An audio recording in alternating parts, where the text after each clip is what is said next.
The Carleton College Convocation program is a weekly lecture series that brings fresh insights and perspectives from experts in a variety of fields.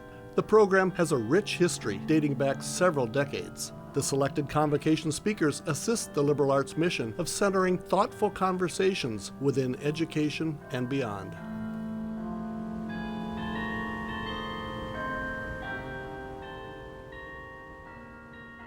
Good morning, and happy days and blue days. My name is Ronnie Ross, and I am a junior biology major. And my name is Max Fisher, and I'm a sophomore political science major. We are two of your student ambassadors from the Alumni Relations Office. Today, we are excited to hear from Chance York. He's an educator, father, Academy Award-winning entertainer, yoga instructor, and co-founder of the nonprofit Peace and Practice. For over 20 years, he has studied the ancient art and science of yoga and personal development. York's studies have informed his long career as a musician, leading him to become the host of the series Outside Chance on Twin Cities PBS. The series highlights the power of a growth mindset and explores activities and communities outdoors. In addition to his work on the screen, Chance makes mindfulness more accessible through his nonprofit Peace and Practice, which creates welcoming spaces for people to engage in yoga and mindfulness practices. As a qualified mindfulness-based stress reduction instructor, he also teaches at the University of Minnesota's Backus Center for Spirituality and Healing, where he shares his knowledge and passion with students. Without further ado, please welcome Chance York to Carleton College.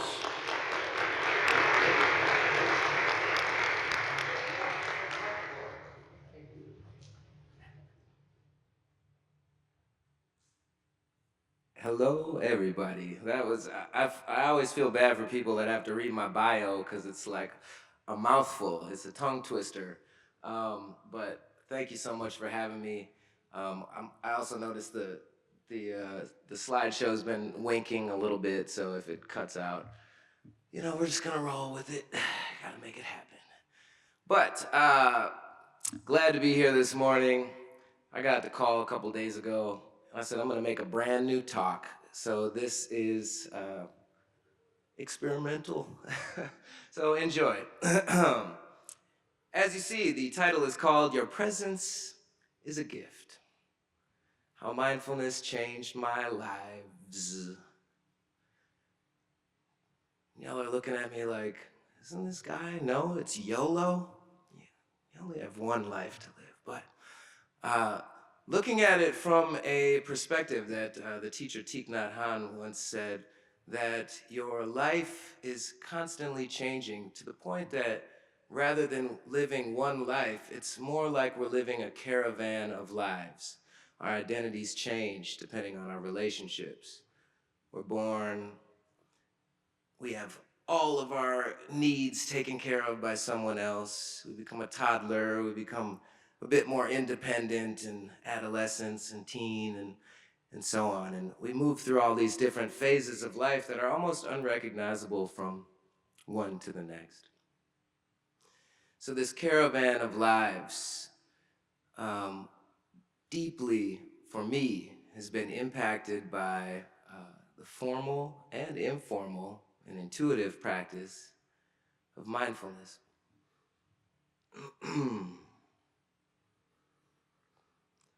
We've all heard the phrase, time is money. I was like, I don't know if it's, it's up there. Time is money.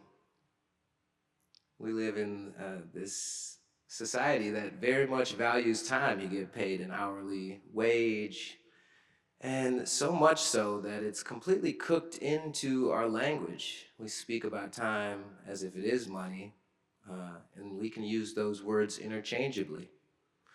I spent an hour on that paper. That flat tire cost me 2 hours of my day. I saved an hour taking the shortcut. And I invested 4 years of my life in college. Of course, you can hear that we're talking about time like it's money and that it's a currency. But time is perhaps so much more than money. But even thinking of that, this currency that we have, time is only part of it. So when we think of what is the other thing that we have, that we pay attention. How you pay it ultimately becomes your life or lives in this context. In this day and age, they talk about the attention economy, quoted by the great scholar Google AI.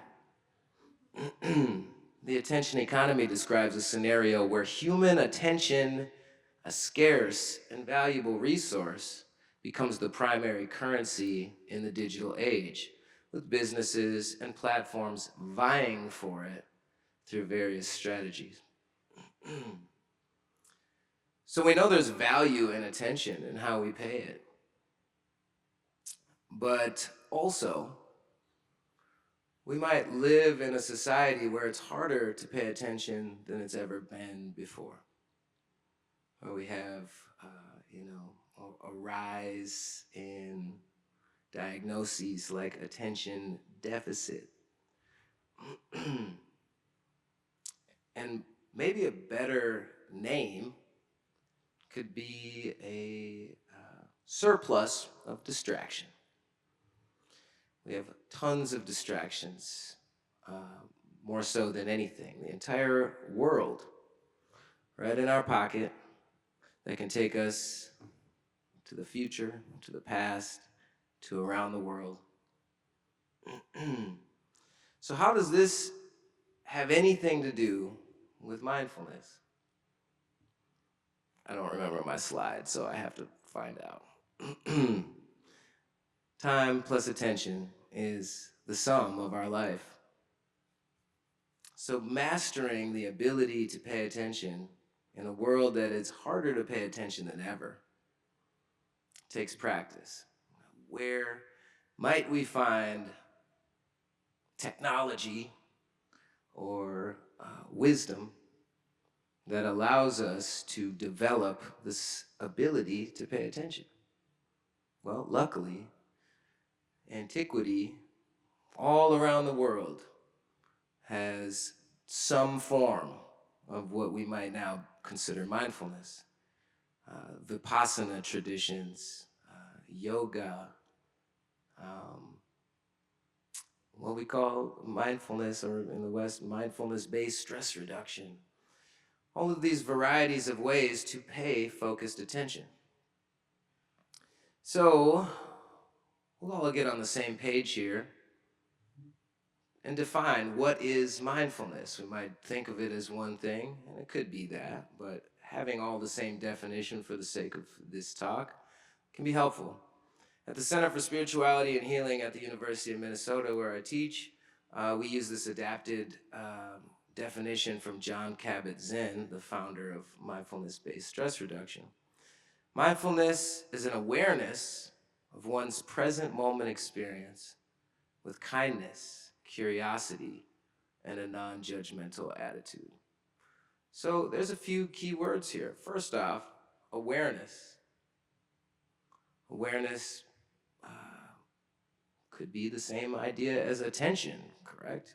It requires that valuable resource. You need to be aware and attentive.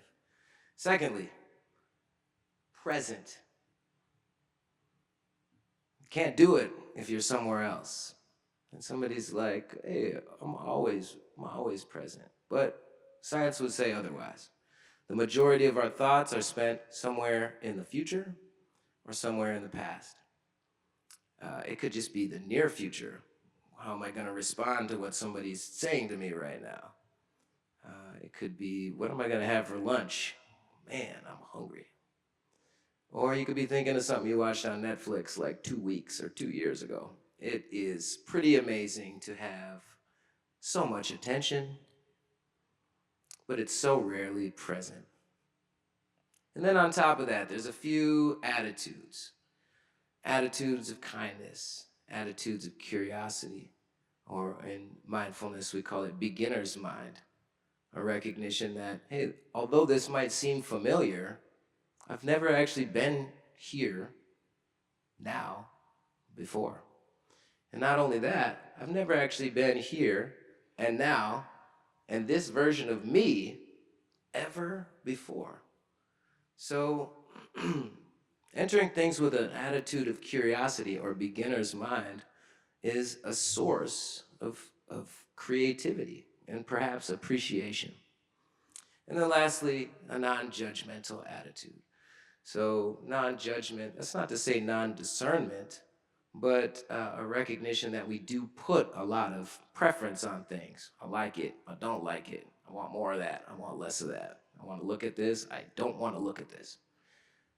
So again, that curiosity, that openness, and an awareness of our natural preferences. So, allow me, if you will, to guide us in a brief mindfulness experience. What we'll do is start comfortably seated with our feet placed firmly on the ground. As your feet meet the ground, you might notice, oh, I wore those socks I don't like, or man, these shoes are a little too tight. My right one's tied more tightly than the other.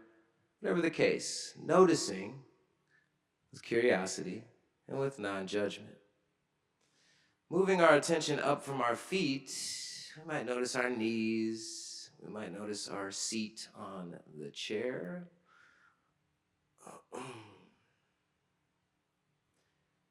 We might notice our shoulders, the crown of our head, our low back. Sometimes when we slow down to notice what the body's telling us, it might be a little uncomfortable. A wealth of information, of detail, of attention makes itself known. And the wisdom of the body that is constantly communicating infinite amounts of data can be better perceived and received. So now that we've just become aware, let's see if we can shift our posture ever so slightly to become a little bit easier, a little bit more aligned. So we might notice our tailbone perhaps slid behind us a little bit. If we feel a heaviness through the tailbone and even an effort to slide our tailbone underneath the rest of our spine, we might notice some engagement in the core, but a little bit of relief or lengthening in our low back arch. So we don't want to eliminate that low back arch, but maybe reduce it a bit, just so the vertebrae stack a little bit easier. Next, we might notice our shoulders. Our shoulders could be hanging forward, or they could be shrugged up toward our ears a little bit. A lot of tension up there. Let's see if we can have heavy shoulders that fall away from our ears and also draw slightly back rather than roll forward. Again, any of these micro adjustments or just becoming aware might reveal a bit of discomfort. And then lastly, with the crown of the head, imagine there's a helium balloon, just giving it a slight tug upward from the middle top of your head and a slight tuck of the chin down and back, just to lengthen that cervical spine, the neck vertebrae, just a little bit. So this right here is turning all of that valuable attention to find some real data in our current, present moment, physically embodied experience. Now, you might have already been distracted a dozen times. You could have thought of 6 different movies and 8 different checks on your to-do list. But the practice is about returning. Oh, I've become distracted, and now I start again. There's no distance traveled or length of time wandered that can't be undone immediately in the practice of mindfulness, because there is no end zone, finish line, or anything else other than right here and right now in the present moment. So this concept of stacking the spine very mindfully, in yoga it's referred to as asana. And there's one other embodied practice that can bring awareness or anchor our attention in the present moment, which is awareness of our breath. Something that's always happening, but we're very usually unconscious of. People breathe between 12 and 20,000 times a day, and you might not be aware of one single breath. But in this practice, we're going to be aware of the next 5 to the best of our ability. So we'll bring a hand to our belly and a hand to our heart. And when we breathe in, we want to breathe in through the nose with the intention of inflating our belly like a balloon. And once that belly can't inflate anymore, see if we can inflate our chest like a balloon as well. And when we breathe out, we deflate with both of those hands at the same time. When your exhale ends, a new inhale begins, going from the belly to the upper chest. And as you breathe out, both hands deflating steadily. You might even hear the sound of your breath. Exhale ends, inhale begins. And we continue with the same curiosity, noticing the details. We're not dumping the breath in either direction, but rather pouring it smoothly inward and smoothly outward. And no matter how many times you become distracted and your attention goes elsewhere, just remembering your breath will bring you back to the present moment. So we'll just take one more breath here. Maybe it's the biggest one. And as you slowly let it out, notice if any of that discomfort can leave with it. Can we soften? Can we soothe our eyebrows, our eyes, our jaw, our chest, our shoulders, wherever we're feeling that tightness? And if your eyes just became closed naturally, maybe you open them again. If they're already open, just notice something in the room, a detail that you might not have noticed before. In this practice, it's not uncommon to have major shifts in perception. Not just perceiving how you feel, but also the way that you perceive time itself. That little experience we just did, I don't have my clock right in front of me, but it was just a few minutes. And it might have seemed hard, challenging, like when is this going to get over? This is tough. And it all comes down to practice. Paying attention inward isn't paying attention, it's investing. If you're aware of how you are in the present moment, it's an investment that pays you back with potentially more time and more attention. Kind of a strange concept, but hopefully we get more into that and bring it down to earth. Let's see. I think we got to take it back here. Some people might ask, why or how, Chance, did you become a mindfulness, quote unquote, expert, more so student, because I still got a lot to learn. But we'll take it back. Year 2001, good. I wanted to make sure I showed off this picture. Sitting next to my grandpa, rest in peace, and his dog, King, rest in peace as well. My dad in the back there.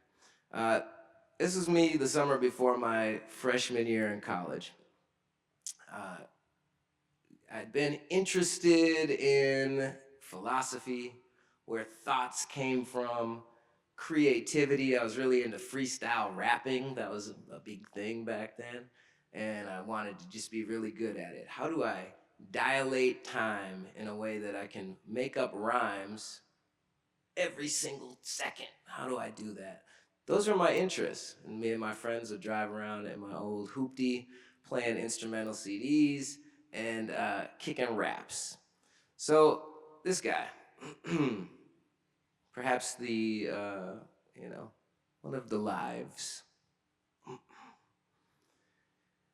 This book was on I was buying my college books, the campus bookstore, and had all my textbooks, and this was on a display next to the register along with other For Dummies books. But yoga stood out to me. People ask why. And the answer is very superficial. It was not to understand time or attention.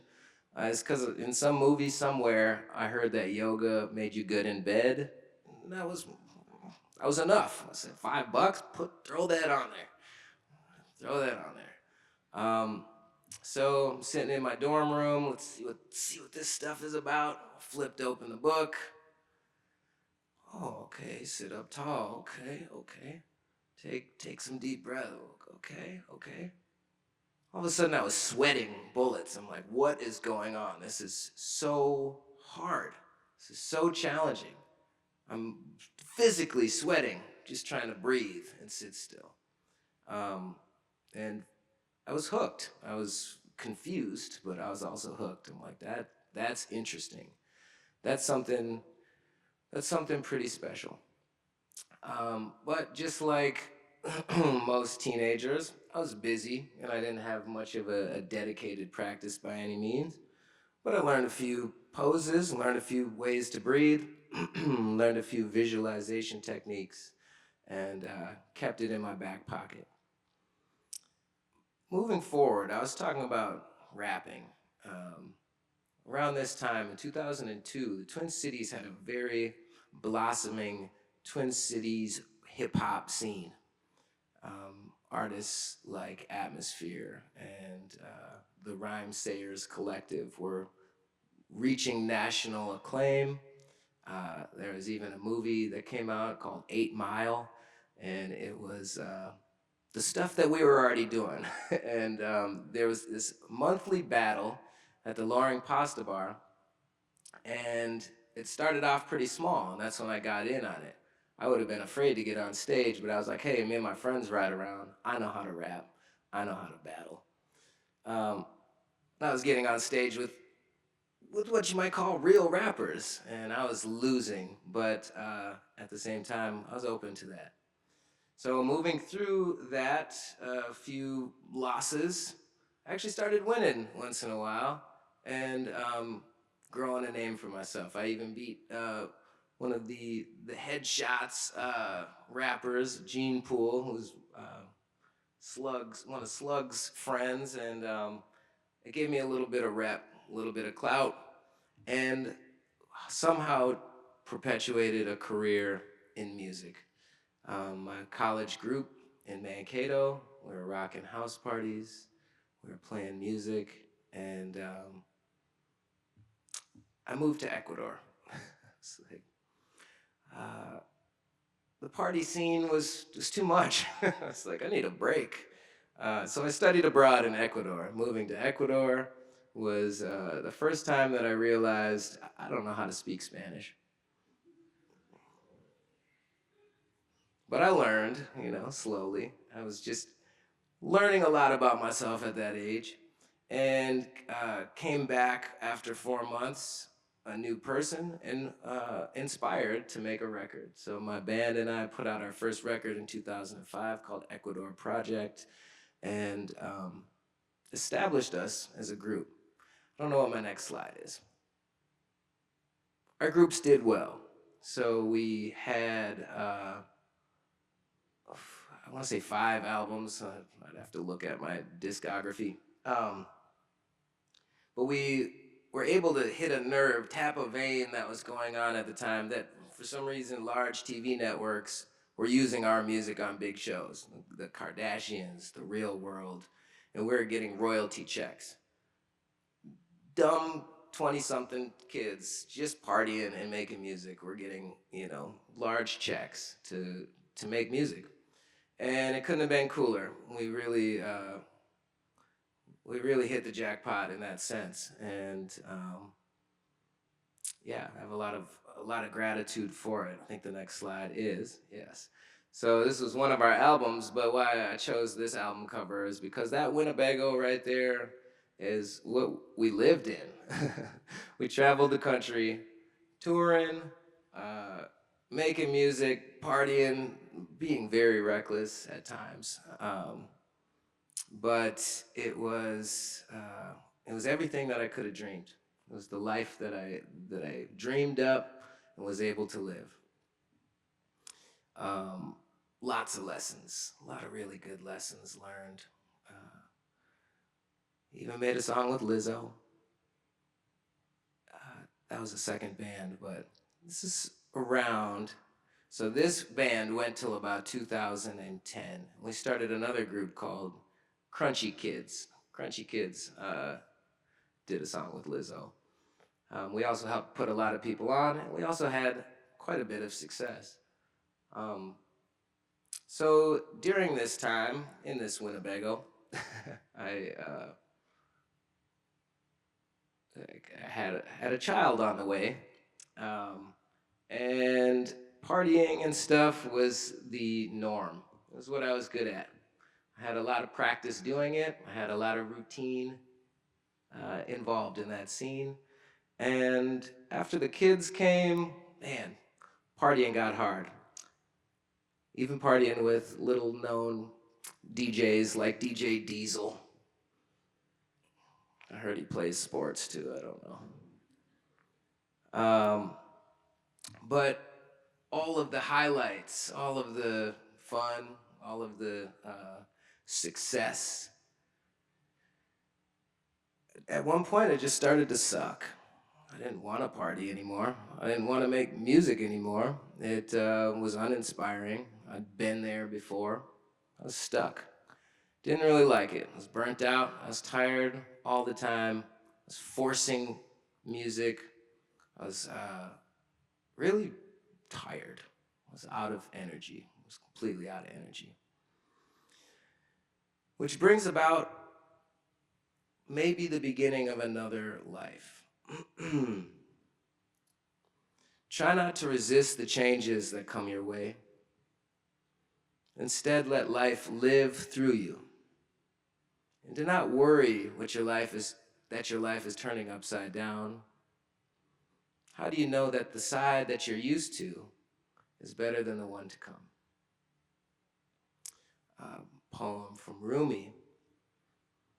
This is also expressed by the spiritual teacher Thich Nhat Hanh that says, change is not as painful as the resistance to change. So, a bit about neuroplasticity. A term that in the past half century wasn't known.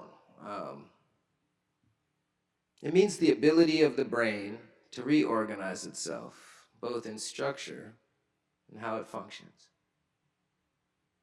And from a basic understanding of the nervous system, it's not just your brain. Your brain's not just in your head. Your nervous system is a web of living nerve cells, neurons, that create synapses, that create a living web of electricity and information through your body.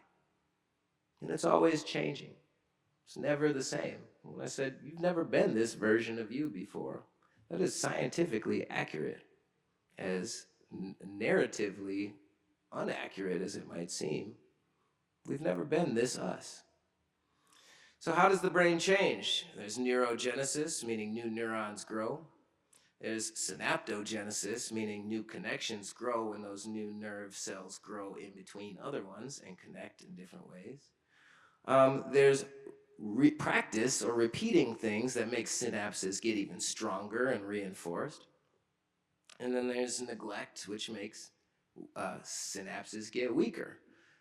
So if you imagine this living web in your body as wires, if you do something a lot, those wires get thicker and thicker so that electricity travels more quickly, more uninterrupted, which explains why we have habits.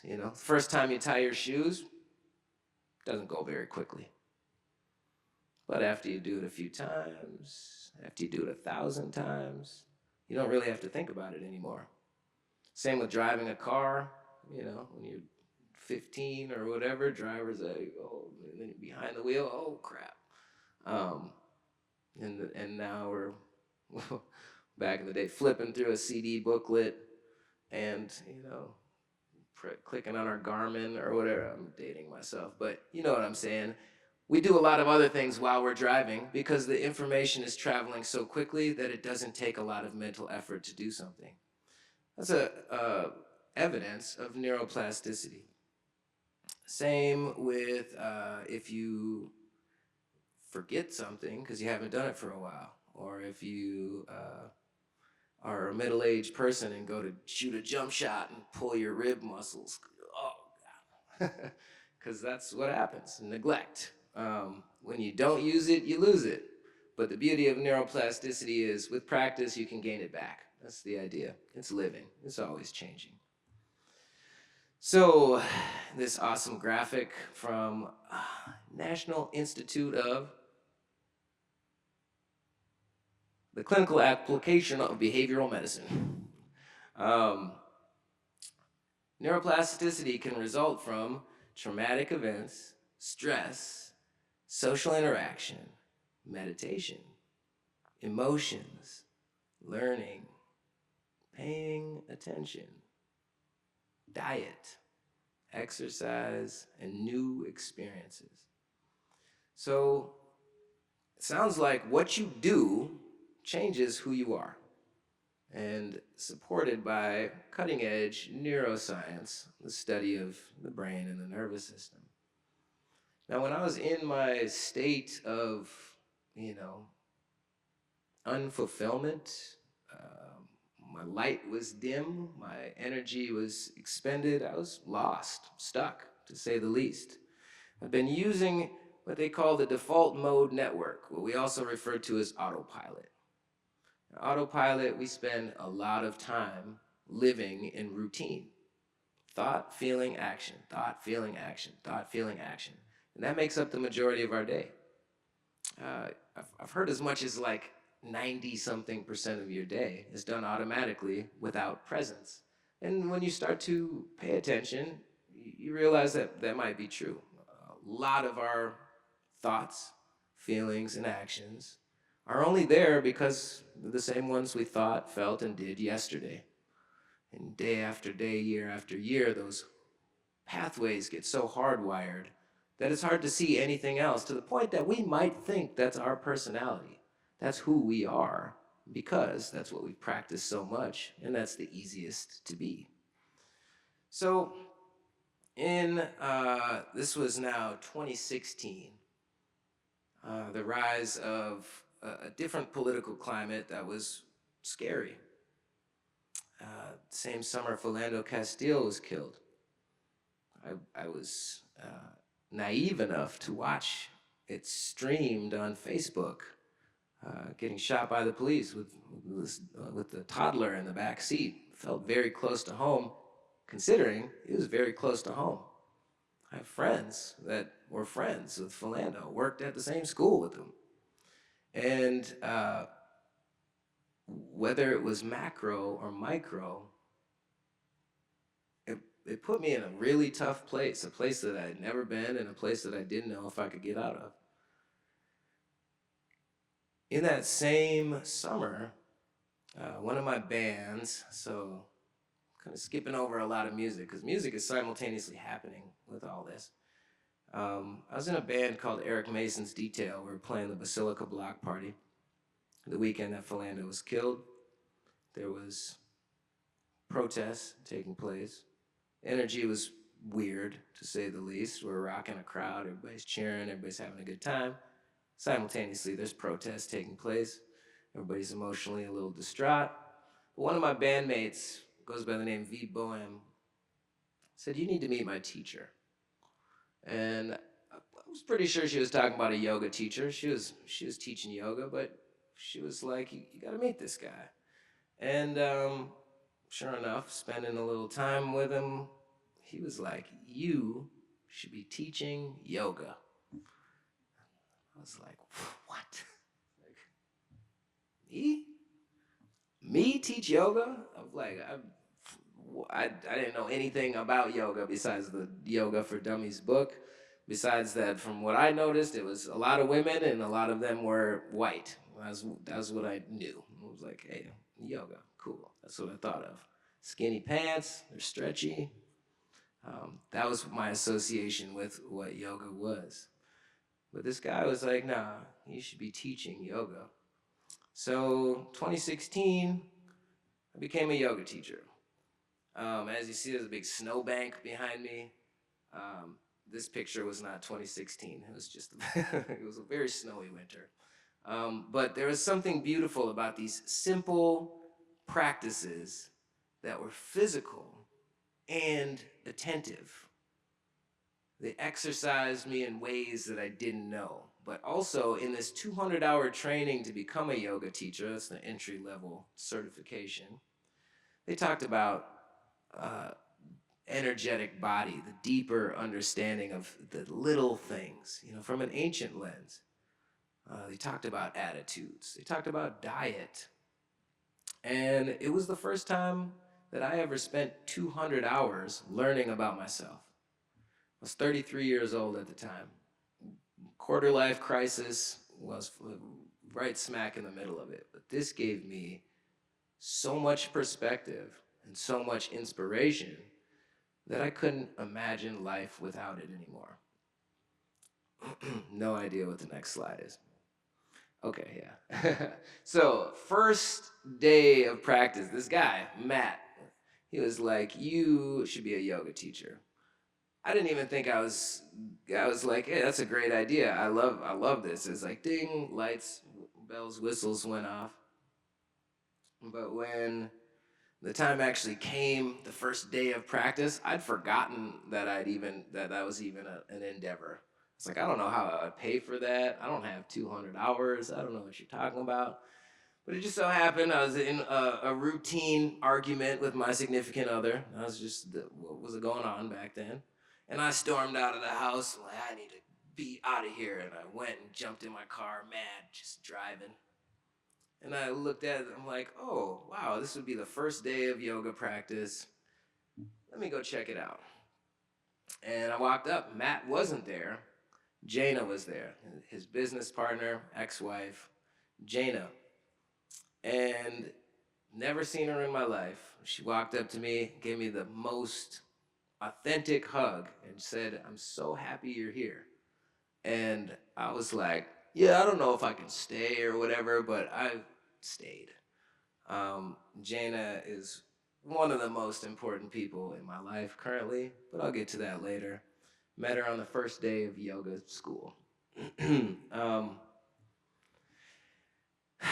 Gotta take it back a step. Definitely missing a slide in here. So, yoga. I was still doing music. I was feeling inspired again. I was making music. I was feeling energetic. I was performing better than ever because I was taking better care of myself.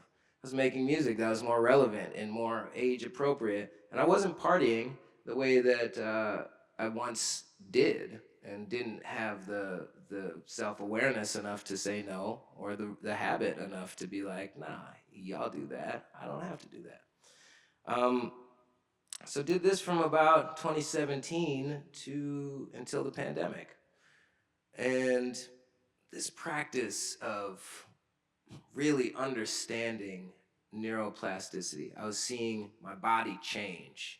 I was seeing my emotions change. I was seeing the way that I processed familiar stressors differently. The work itself, these menial tasks, get into this shape and breathe and watch what happens. As simple as it is, it's not easy. And in fact, it is always as hard as you want to make it, as simple as it might be. The 3-limb path of yoga requires 3 steps. 1, tapas, not Spanish appetizers. Tapas translates to intensity or transformative fire. So back to that, me standing in the cold with just some sweats on and breathing. It was cold out. This was, probably 0 degrees. Intensity is a requirement for practicing yoga. That's why the poses look bendy. That's why people like to do it in like 110-degree rooms or really cold ones. Well, but intensity is part of it because intensity holds your attention. As an anchor, you can pay attention. Dang, that is uncomfortable. Second step beyond the tapas, they call svadhyaya. Svadhyaya translates to self-study. What happens to you when you're in an intense situation? Do you stop breathing? Most of us do. We hold our breath. Do you start to recall memories that match this feeling? Crappy memories, anger, fear. Most of us do. When we find physical challenge or emotional challenge, we go down a well-walked response, a stress response. The third step, they call Ishvara Pranidhana, which means surrender to the Supreme, also known as accept it. Hey, I notice myself doing this stuff because I'm in an intense situation, and that's okay. And this practice is what I've been practicing for 9 years. So the poses might look a little crazier, and I might be out in a snowbank doing it to find that intensity, but ultimately that's all it is. Find discomfort and watch what happens. Observe yourself through that discomfort. So when the pandemic came, it was a new type of intensity. But for whatever reason, this acceptance piece that I've been practicing, all right, I guess I'm at home now. So I started just streaming online. I don't have anywhere else to go. I'm just gonna teach yoga, talk about what's going on, teach some meditation techniques, and just show up day after day. And we called it Live at 5. So 5 p.m. every day, I just went live. And that started gaining a large following. And people were noticing it and saying, hey, thank you so much for that. And then, George Floyd was murdered. Minneapolis became a central ground of unrest. And I was right in the middle of it. And the impact of that, I didn't know what I was doing. I was just sitting in the backyard, streaming, but people were watching. So I got a call from Twin Cities PBS. We'd done some work in the past, one of my bands, Eric Mason's Detail. We'd done a Minnesota original performance. I'd met this director. He knew who I was. Really liked what I was doing and said, hey, we got this new series. Instead of Minnesota original now, we're doing pandemic performances. We send a whole crew to your house. You do a musical performance in your backyard or whatever. Are you interested? I said, I'm already in my backyard. I'm not going anywhere. Sure, let's do it. And the success of that, spending time with that producer, that director, led to them offering me a series of my own. I said, hey, I really like what you're saying about, growing and releasing what doesn't serve you and moving into the next thing and learning this growth mindset. How do you feel about changing the narrative about what an outdoor show is like? Let me check my time. 11:40, is that the aim? Perfect. Okay, so one thing leads to another. I'm shooting this new show. They got me doing all sorts of wild stuff. Rock climbing, mountain biking. You can tell I'm awesome at it. Shore fishing.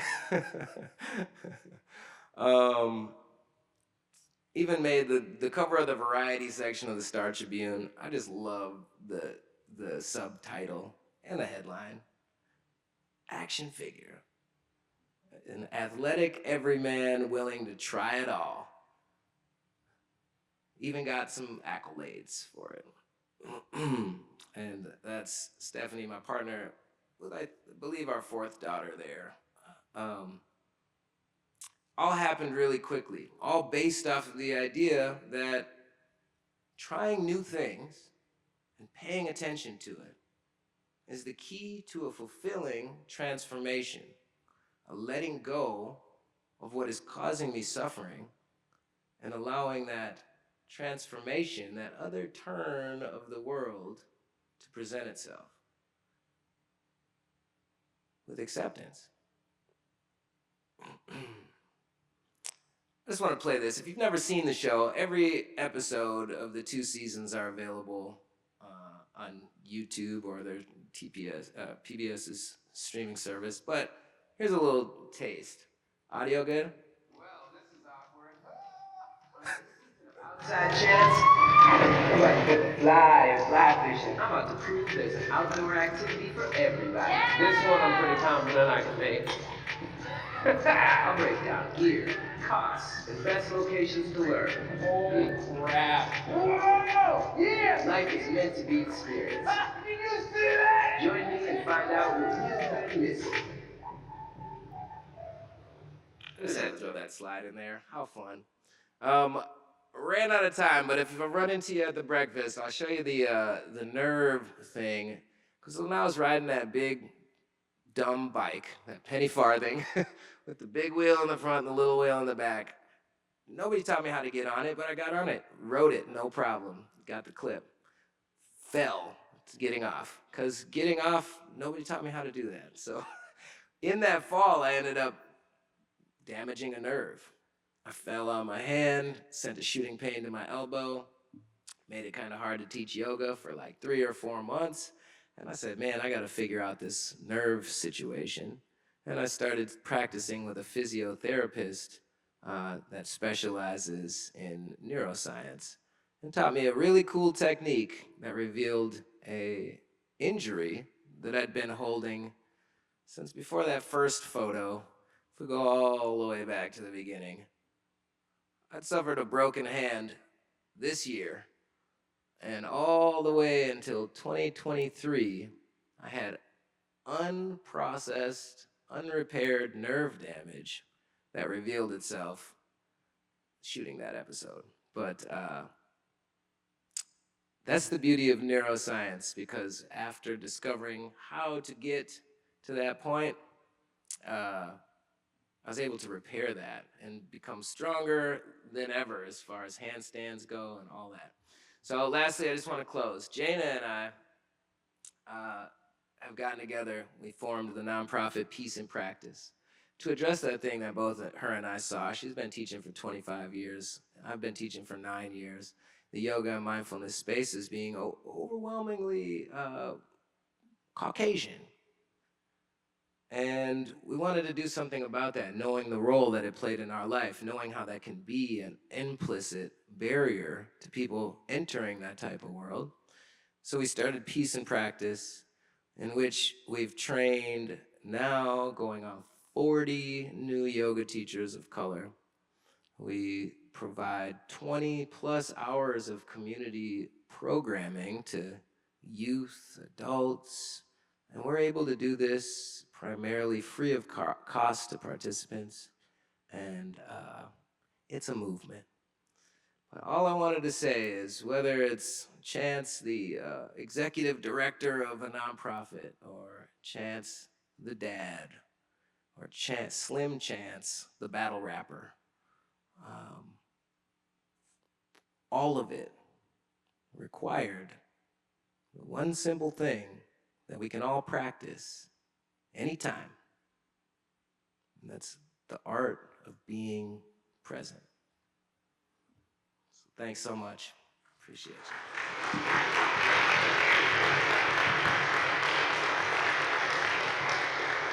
And thank you very much, Chance, for being with us today, and especially for being here last minute. So we really, really appreciate that, for helping us out.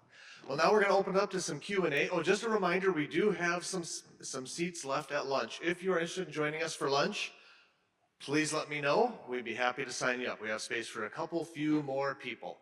And with that, let's move on to Q&A. And who would like to start? Oh, I should mention that for our friends on Zoom, If you'd like to join as well, please send your message, your question in the comments, and they'll be forwarded to me. But in the meantime, for those who are present, who would like to start? And the first one is always the hardest. I know this was really quick at the end, but I love this concept of what you're doing with yoga and people of color and training. My daughter practiced yoga for 2 years. Can you just talk a little bit more about that program?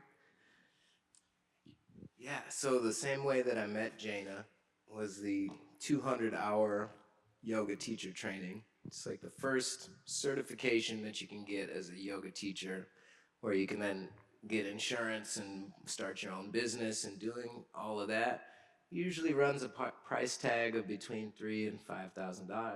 I've seen like maybe $2,000 to $5,000 for that type of training. And through generous funders, Minneapolis Foundation, the Greater Twin Cities United Way, Lululemon, we have been able to offer scholarships to up to 20 participants each cohort. We do that cohort twice a year. We're currently in the middle of our third. And the fall, the one that starts in September, still has availability. It looks like 12 hours a week. It's an intensive course. It spans 15 weeks, 16 weeks. And it includes workshop days, a 6-hour day on Saturdays, a 4-hour day on Sundays, and then a 2-hour Wednesday night practice as well. So it works with most 9-to-5s, but it's a big commitment, but highly transformative. These are cohorts 1 and 2 here that these pictures are of. It's a variety of ages. Our youngest participant that graduated is 16, and we have people in their 60s as well. So yeah, people call it holistic yoga rather than fitness yoga. It can be very fitnessy, you know, as you see some of these younger muscle-bound folks, but also accessible to very much most ability levels, body types, and ages. Thanks for being here, Chance. I'm wondering if you could address 2 themes, the connection between 2 themes I see in your presentation. One is the mindfulness, and the other is the outdoors. Yeah. There's a connection for me, and I'm wondering. Yeah, well, even the word yoga means to connect or to bind and to seek connection. One of the remedies, I would say, to this tech-driven world where, what is tech besides putting you somewhere else, or a different time? You're looking at somebody's post, what they ate for lunch yesterday or whatever. The opposite of presence. So I'd say the remedy to tech, being on screens and being elsewhere, is just going outside. They say touch grass. So being in a environment that you can witness patterns. See the wind rustling the leaves on the trees, or you feel the texture of the grass or the breeze. You watch birds fly, and you can just be present. And there's, for me, a big difference between scrolling and just sitting outside and being entirely present, because in that idea of like neuroplasticity, how quickly does an hour go by scrolling? How easy is it to blow an hour scrolling? I mean, it's easy for me. I have to put limitations on my apps. That's how easy it is for me. But to sit still, if we were to do a longer meditation, after 10 minutes, most people would be like, get me out of here. It's challenging to be present on purpose. So I think the outdoors, at least in my journey, they're entirely linked. As you see, this picture right here is from one of our outdoor day-long retreats that we do on Lake Minnewaska. Just being outside, stepping out of the pace of the city. A lot of our people live in urban environments. But the beautiful thing about Minnesota is we have the best park system in the country. Minneapolis and St. Paul have the best city parks in the whole country every year. Minneapolis #1, St. Paul #2, or the other way around every year because there's so much access to green spaces. You just got to learn to endure the cold. But yes, I think they're the same thing and so beautifully connected. Thanks. All right, I think we have time for one more question. And oh, well, we have two all of a sudden. Okay. It's like last minute. Thank you so much. Just wondering what activities on outside chance put you farthest outside your comfort zone? I love that. I love that question. I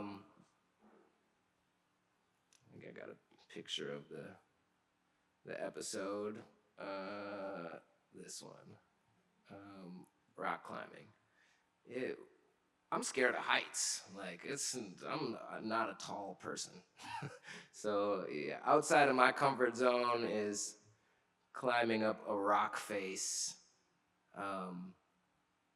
It was adrenaline. This picture right here was I reached the top. This is like pure bliss right here. Like I'm alive, and I don't even say that lightly. Like there's